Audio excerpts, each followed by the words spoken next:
Mtazamaji wa Asili TV, karibu katika kipindi cha Star wako kitani kwako. Leo ikiwa ni tarehe 10 ya mwezi wa 3 2025, tupo ndani ya studio za Asili TV. Tuko na mwamba ambaye siku leo ameteka baadhi ya mitandao ya kijamii wakiwa wanazungumzia kichupa ambacho wamerelease leo.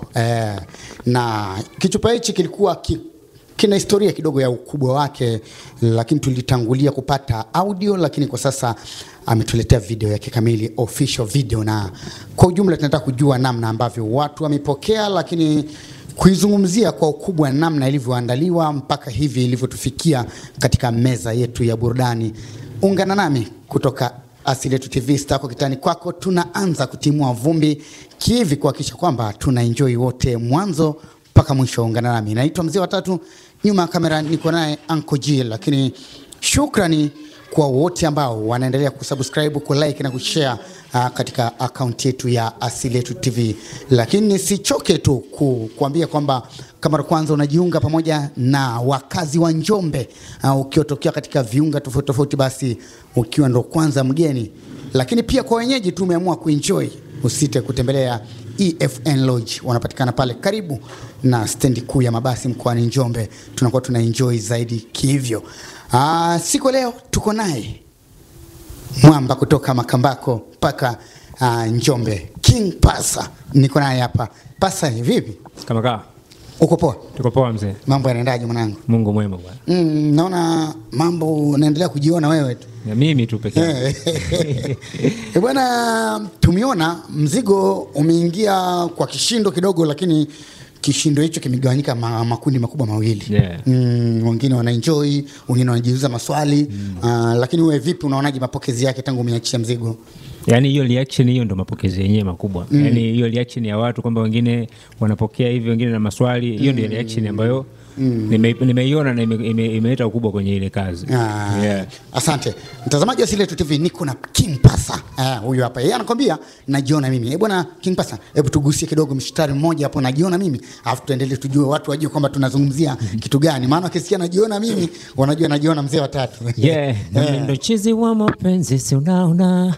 Your body's on me crazy kinomana. Sijui najiona nani akanani. Your body's on my own na mimi ndo chizi wa mapenzi, si unaona? Your body's on me crazy kinomana. Sijui najiona nani akanani. Your body's on my own na you my sugar cane talala. Yes, najiona mimi.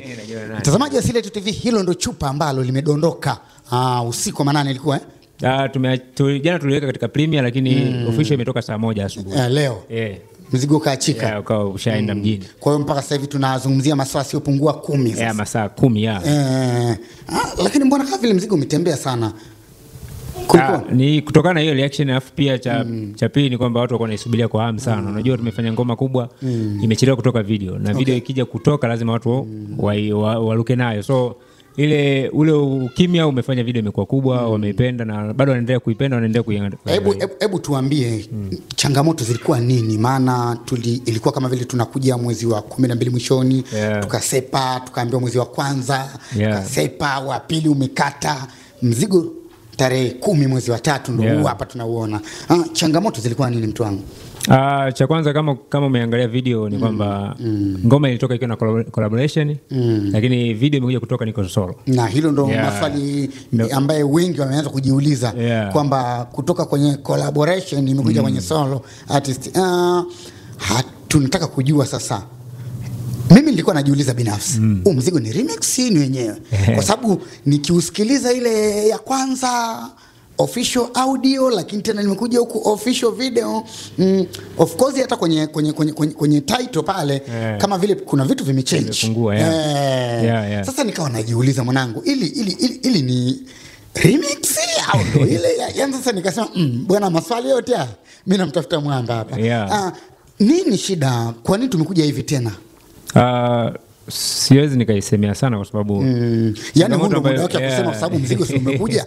Usiposemea sana sasa hivi utausema sana kwa sababu hapa ndo sehemu yake sasa.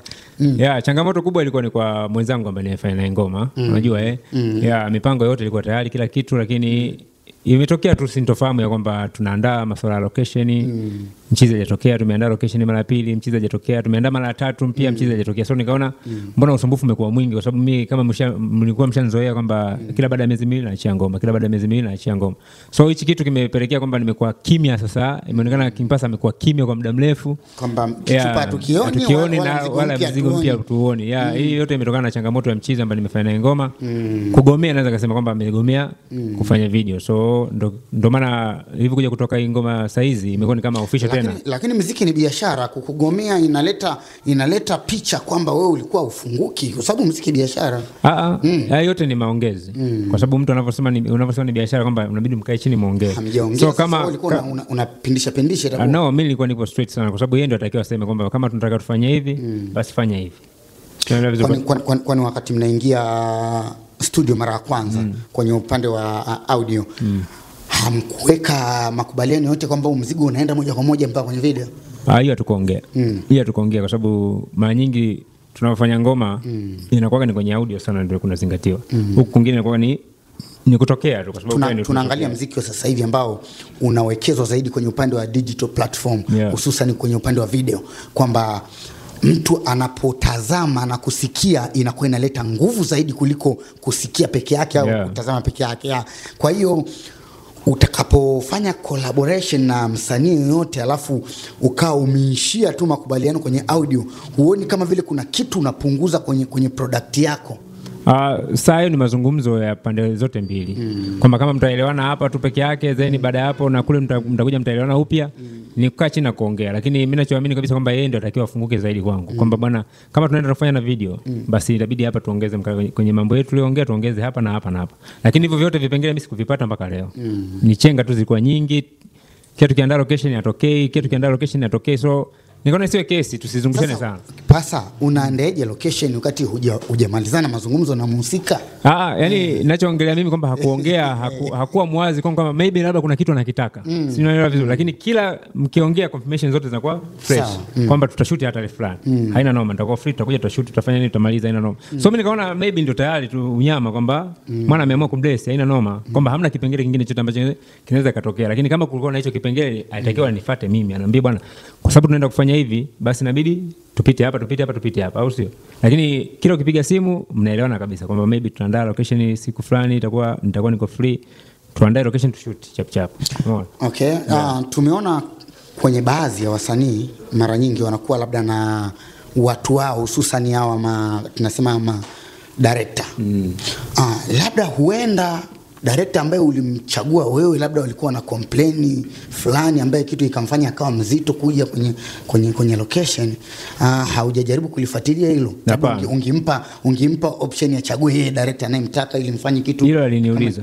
Kwa mara kwanza aliniuliza kabisa tunashoot na director gani, kama elekeza akaniambia basi kama ni wewe ujama haina noma. Huyo namwaminia huko anaweza kufanya kichupa kikali. Okay. Kwa masuala ya director ilikuwa kabisa clear. Hilo aliniuliza kabisa. Nakumbuka aliniuliza manager yake. Akaniambia unashoot na director gani? Nikamwambia creation. Akaniambia basi kama ni creation ni unyama na huwa. Kwa hiyo mpaka sasa hivi, yani baada ya kumaliza location, hakuna option yote sasa aliyokupa kwamba vipi, au tangu umeachia labda video mpaka sasa hivi of course atakuwa ameshaiona naye. Hajakwambia vipi dogo, labda umeamua kupita hivi na hivi kimya? Hajanicheki kwa sababu toka ambapo niligaili kwa ile mara ya 3 kuingia location afa akajatokea. Toka hapo sijai kumcheki yoyote kwa upande ule. Kwa hiyo sijai kupata communication yoyote kwa upande ule. Kwa hiyo tafsiri yake umefanya video ukiwa na unyonge sana.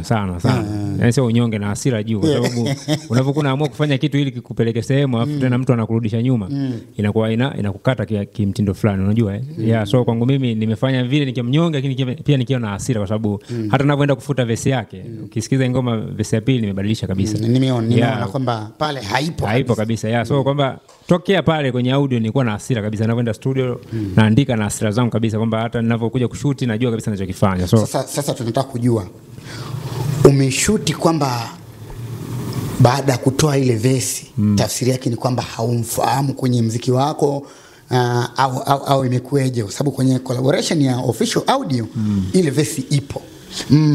Labda una mpango kushusha na ile official audio ambayo mlifanya collaboration, una mpango kuishusha au ile utaiacha vile vile, kwa sababu ni kazi ambayo tayari ulishaingia gharama na mlishafanya, au inakueje? Yeah, kwa sababu kwa pale itakuwa tena haina kazi. Unajua kwamba hata siwezi nikatoka nikaenda nikaitumia sehemu. Kwa hiyo naweza kaishusha au nisishushe, ni hayo ni maamuzi yangu mwenyewe. Naweza kaishusha au nisishushe, lakini haina kazi, pale itakuwa imekaa tu. Yeah. Lakini inaleta picha gani sasa upande wako binafsi, au umejifunza kipi kwenye hizi kazi za kufanya collab na baadhi ya wasanii official wale wakubwa sasa? Tuchukulie experience. Unajua kila unavyozidi kukua unapata experience. Kwa hiyo kama hapa pia nimepata experience kwamba kumbe haya masuala huwa yanatokea. Kwa sababu before nilikuwa sija kufanya collab na msanii. Nilifanya na msanii mmoja lakini hakunisumbua kama ambavyo amenisumbua huyu jamaa. So hii ni experience ambayo nimeipata na ninaendelea kuitumia, naendelea kuwa nayo kichwani kwamba siku labda nitataka collab na msanii, inabidi nizingatie vitu vingi sana, kwamba inabidi nikae naye chini kuanzia audio mpaka video au ikiwezekana mpaka promo kabisa. Umeelewa, akupe time ya kutosha. So imenipa kitu ambacho cha kuniongezea kwenye muziki. Kesi kama hizi sio za kwanza kuja katika upande wa muziki. Hususan wasanii ambao ndo wanakuwa upcoming, mara nyingi wametokea kuwalalamikia sana wasanii wakubwa waliowatangulia kwenye tasnia ya muziki, hususan kwenye kukamilisha kazi.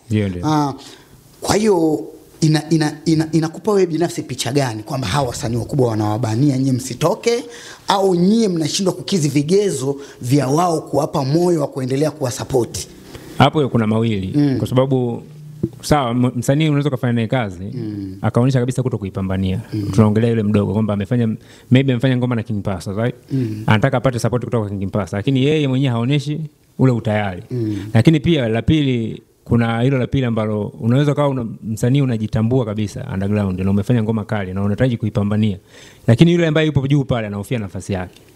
Umeelewa kwamba naweza sawa nikampush huyu akaenda akapita juu yangu akaniacha mimi, sawa? So hivyo pia ni vitu ambavyo viwili ambavyo vinakinzana, naweza kusema kwamba nyingine inakuwa ni kwa sababu maybe yule msanii mdogo hapambani kazi zake au hajui anachokifanya, wamefanya tu mradi kwamba amefanya na King Pasa au amefanya na nani, lakini kuna mwingine ambaye anajua kabisa huyu anapambania kwamba huyu akitoka hapa ameenda, kwamba hata nikimsupport anaweza kanipita hata mimi, unajua zile pale. So wengine wanahofia utawala wao.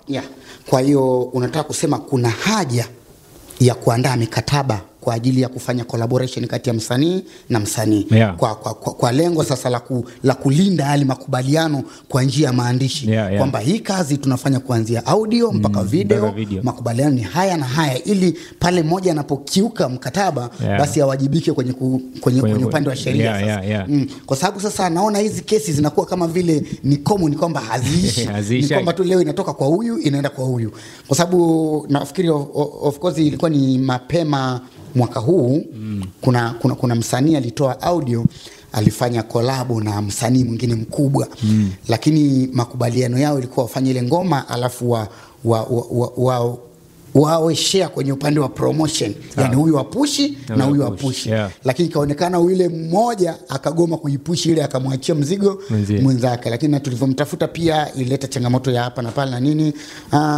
Kesi kama hizi naona kama vile zinakuwa kidogo common. Kwa hiyo upande wako wewe una maoni gani, hususan kwa wasanii ambao ndo wanachipukia, wanapohitaji collab na wasanii wakubwa wafanye nini? Kwa sababu wewe umeshapigwa na kitu kizito, umeshajifunza. Kipi sasa unawashauri wenzako kupitia wewe makosa ambaye umeyafanya na yameshakufikia? Hapo ni mikakati tu kama ulivyokuwa umesema. Ni mikakati kukaa naye chini yule ambaye unafanya naye collab, umpe mkakati wako mzima kwamba nataka tufanye 1 2 3. Yani kikubwa ni makubaliano mazuri na chemistry nzuri na huyo msanii. So lakini kama ukiona hakuna ulazima wa kufanya collab, yani hamna lazima kufanya collab, achana, kwa sababu kufanya collab sio kwamba wewe ujui yule anataka akupe nini, akupe attention. No, unaweza kuwa unajua kuimba vizuri, mnatafuta tu ile chemistry kuweza kuongeza mashabiki, umeelewa? So kama unahisi kabisa unaweza ukaenda wewe mwenyewe bila hata hiyo collaboration, usifanye, kwa sababu ule muda ambao unawekeza kwa ajili ya collaboration na pesa ambayo unawekeza kwa ajili ya collaboration ungeweza kutumia kufanya kazi yako mwenyewe na ikaipush na ikaenda. Kwa sababu collaborations zimekuwa na usumbufu sana. Cha kwanza ni kwenye masuala ya kukutana kwa ajili ya maybe hata audio tu. Unaweza ukashangaa unahangaika kupata collab ndani ya miezi 2. Wakati wa mwezi ungekusha fanya ngoma nyingine, ushaachia na ushafanya promo ya kutosha na ushaenda mjini. Na kitu kingine ni kwamba unaweza kushangaa kwenye video ndio kama hivi kwenye kuvutana. Mshafanya sasa hiyo, ushampata, ushafanya. Kwenye video tena ratiba zinaanza kuwa nyingi, vipengele vinakuwa vingi. So kama kuna uwezekano wa kufanya mwenyewe ukafanya na ukaenda fanya, patakapohitajika baadaye utakuja kufanya hizo collab. Tunaamini kwamba wasanii hususan wa Bongo Flava wanaamini kufanya collabo kwanza ni kushare idea. Alafu pili ni kuchanganya flavor ya ngoma. Huyu analeta ya kwake, huyu ya kwake, lakini tatu pia ni kushare mashabiki. Kwa mashabiki huyu wapate burudani na huyu pia wapate burudani ili mzigo uende mbali zaidi.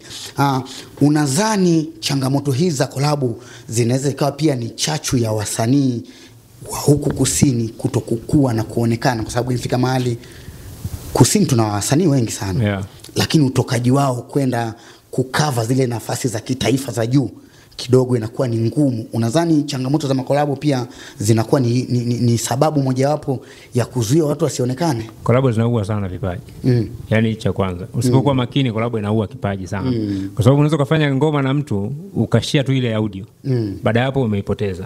Hujafanya chochote. Umeelewa? Yaani umefanya collab na lile jina tu peke yake. Hujafanya collaboration ya kwamba kila mtu ashare mashabiki mfanye kitu. Kwa hiyo yaani kuanguka kwa wasanii, hata collab zinachangia sana kuangusha wasanii. Okay. Kwa hiyo unadhani kuna haja ya kuachana na collab kabisa, au ili kila mtu atafute njia yake ya kutoka, au vipi? Yaani collab unajua collab sio kwamba hazitakiwi. Collab zinatakiwa. Hiyo yote ni kwa sababu ya kuweza kikubwa inakuwa ni mashabiki. Kuweza contain mashabiki, kuwaweka wote sawa. Maybe mimi na mashabiki wachache, ninayefanya naye collab na mashabiki wengi, ataniongezea kitu kwenye mashabiki zake, nitasogea. Kwa hiyo issue kubwa inakuwa ni hiyo hapo, lakini sioni kama kunakuwa na ulazima sana kufanya collab. Yaani collab sio lazima sana. Unaweza kufanya ngoma zako mwenyewe, magoma yako yakaenda vizuri, lakini kinachokuja kutupa changamoto kwamba mashabiki muda mwingine sasa wao ndo wanaamua sasa kwamba tunaomba sasa ufanye collab. Ushafanya sana Nimeona kwamba B2K kusumbua kwenye kolabo upande wa video kwa muda mrefu. Miezi 3 nafikiri imepita, 3 kasoro au 3. Labda kuna kesi nyingine umpata za kichinchini kwamba alishamsumbua mtu mwingine, au ni kwako tu labda kuna bahati mbaya tunaweza kumhukumu vibaya? Hamna. Hizi kesi za kutokushuti video za B2K za watu wengine ambao ameshirikishwa yeye ni nyingi sana. Kwa sababu hata mwenyewe nakwenda kufanya naye ngoma niko najua hili swala kwamba lipo. Lakini nikajua maybe anaamini uwezo wangu. Ni kesi ambaye kwake ilishakuwa chronic, inaeleweka. So mimi nikaamini kwamba maybe kwangu kwa sababu anaona najipambania, anaweza kafika sehemu, anaweza kanishika mkono, bwana tufanye hivi, pita hapa tuondoke. Lakini kwamba imekuwa ni ngumu, kwamba hii imekuwa ni tabia yake. Okay. Asante. Wasanii gani wengine ambao wanasumbua kwenye upande wa collab, upande wa kusini huku, ambao wanashindwa kupush wadogo zao sasa? Mmoja tumempata B2K, mwingine nani hususan kwenye video? Kwa wengine sijapata story zao kwa sababu sipo sana huko, kwa sababu mtu ambaye nilikuwa na nini ndo nimefanya naye, nimepata experience, nimejua. Kwa wengine sijajua kwa sababu sijawahi kufanya na msanii mwingine wa Njombe ngoma yote. Kwa hiyo sijui, pengine sijai kupokea hizo comment kwamba nimefanya na jamaa fulani amezingua kushoot au amezingua kwenye promotion. Mimi nashukuru tumeona chupa la najiona mimi limekuja fresh, umecover ile nafasi. Of course nafikiri flavor imekuja imeonekana kwamba umesimama sasa. Tunasema pasa kama pasa, mfalme ni moja tu. Okay. Vipi sasa hivi tutegemee kuna mzigo mwingine unakuja hivi karibuni, au unaacha kwanza chupa litembee ili kupima ukubwa wako mwenyewe kama wewe, au tunategemea unashusha na ile audio official ile afu unapandisha audio yako wewe wengine ambaye ndo chupa lake ile tumeliona? Kwa sasa hivi mimi nadhani kwamba muda ni mchache sana. Nimekaa muda mrefu sana, miezi 3 hadi 4 unajua kwa hiyo mimi muda hautoshi sana. Yaani kuiacha hii ngoma ikachukua muda mrefu, hapana. Yaani itachukua almost wiki 3, wiki 2. Mzigo unashuka, tufanye kitu kingine ili tuendelee ku maintain ile sema ambayo tulikuwa hapo. Tukave manini mapengo ambayo tumeyafanya hapa katikati. Tutegemee nini sasa kwenye kitu ambacho kinakuja? Ni ngoma kali. Collab tena au sasa hivi wana kwenye collab huko umetoka. Sasa hivi unakuja pasa kama pasa tu kwamba umeona kwamba huko wanazingua. Anasema ukingatwa na nyoka hata ukinini jani tu linakushtua. So kwa sasa hivi bado nitaendelea kuwa ni mimi kama mimi. Kama mipango ya collab nitajua mimi na watu wangu karibu ambao tunafanya nao kazi. Lakini kikubwa niko nimepanga kwamba nahitaji kwanza kurudi tena kucover zile nafasi zangu, nikae sasa nionyeshe kwamba naweza hata mimi, sio kwamba hadi collab ndo zinipush. Lakini pia tumeona hao wasanii wakati nyinyi ambaye mnanyanyuka mkifanya collab nyinyi kwa nyinyi huwa haisumbui kuanzia kwenye audio mpaka video. Msanii gani ambaye una wa level yako, au angalau hata kama umemzidi kidogo lakini unatamani kufanya naye collab kusini huko, ambaye natamani unatamani sasa hivi unaamini? Labda niseme ikitokea tumefanya, lakini sio kwamba natamani nifanye ngoma na msanii. Labda ikitokea tukafanya collab na Kavo. na hisi ndo mtu ambaye kidogo unamwangalia kwa jicho lingine. Ikatokea tukafanya collab, lakini sio kwamba nina mpango wa kufanya naye collab au la, no. Lakini kwa kusini sasa hivi kwamba ukiangalia Mpasa na Kavo ni watu ambao wanakuja afu pia wana mechi vitu vingi. Kwa hiyo ndo mtu kidogo ambaye kama itatokea unaweza kumwangalia kwa jicho lingine mkafanya kitu. Okay, mimi nakupa nafasi brother Pasa, hebu chonga na shabiki zako. Uambie kwa yule ambaye bado hajaiona, najiona nani, inapatikana wapi, katika platform zipi ambazo sasa hivi tayari mtu akitembea pale anaikamata hii. Kikubwa cha kwanza kwa mashabiki ni kuomba support. Kwa sababu support bila wao sisi hatuna kitu, unajua lakini kingine ni kwamba nimeachia video yangu najiona nani. Ipo YouTube pale, ni sehemu pekee ambako unaweza kuuza muziki wa video. Umeelewa? So waingie YouTube angalie pale King Pasa, ngoma yetu najiona nani, chupa kali kabisa kali. Lakini kama kuna comment nyingine yoyote wanadondosha comment, tunazingatia kabisa. So kikubwa endelee kunifuatilia katika social media zangu. Kama Facebook natumia King Pasa, Instagram natumia King Pasa_Njombe Kid, lakini pia TikTok natumia King Pasa. Lakini pia tusahau kwenda YouTube tukaangalie mzigo mpya kabisa umetoka leo tarehe 10 ya mwezi wa 3. Asubuhi kabisa mapema. Kwa hiyo ni bado mbichi kabisa. Najiona nani? Bwana shukrani sana, lakini karibu tena Asili Yetu TV. Asante. Mtazamaji wa Asili Yetu TV, wanasema tunaanza kushusha nanga yetu ya Star kwa kitani kwako kupitia Asili Yetu TV.